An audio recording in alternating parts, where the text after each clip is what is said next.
Hello friends, in the series on the income tax cases, today we will discuss a very important judgment.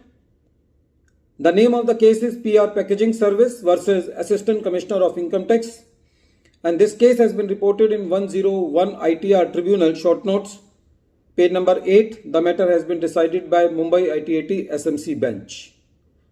SMC bench means the cases which have low tax effect. In this particular case, the CPC has made the adjustment under section 143 subsection 1 clause A subclause 4 for not depositing the employee share of Provident Fund, and when this matter came to the CIT appeal also upheld the addition. So the assessee was before the ITAT. As all we know that this matter has already been decided by the Supreme Court in the famous case of Checkmate Services Private Limited versus Commissioner of Income Tax 2022, and the matter has been reported in 448 ITR at page number 518.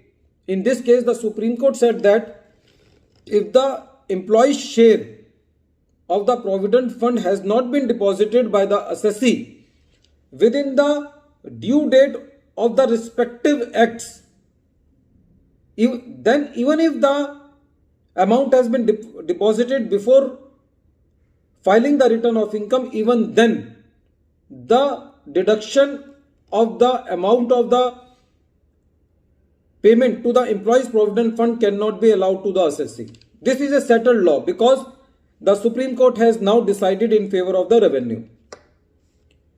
But the question arises in this particular case was that whether this addition can be done by the CPC under section 143 subsection 1 clause A subclause 4.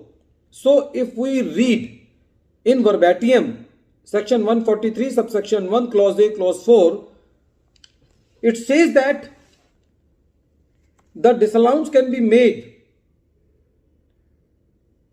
if the disallowance or the underreporting of the income has been done by the tax auditor in his tax audit report, and both disallowance or the income which has not been disclosed by the assessee in its computation of income, then the CPC on the basis of the tax audit report can make the adjustment under section 143 subsection 1 clause A subclause 4. Now if we see the tax audit report, then the tax audit report does not give the amount of the disallowance. It only gives the due date of the payment and the actual date of the payment, but the tax auditor do not suggest the disallowance. So in strict sense, it cannot be said that the tax auditor has suggested the disallowance, and when the tax auditor has not suggested the disallowance, you cannot make the adjustment under section 143 subsection 1 clause A subclause 4.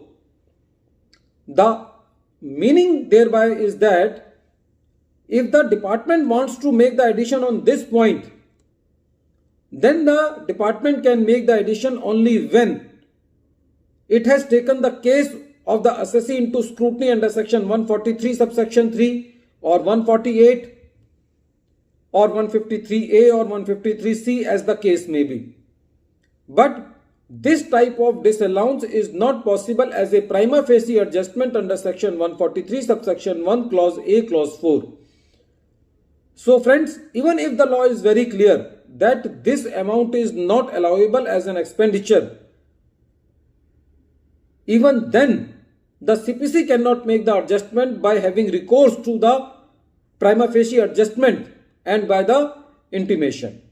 Friends, this case is very important because a lot of disallowances has been done by the CPC by taking recourse of this, and this judgment has been given by the Mumbai ITAT. So this is a very welcome judgment, and in this judgment the famous case of Supreme Court has been referred to, and it has been said that case is not applicable to the facts and circumstances of the case.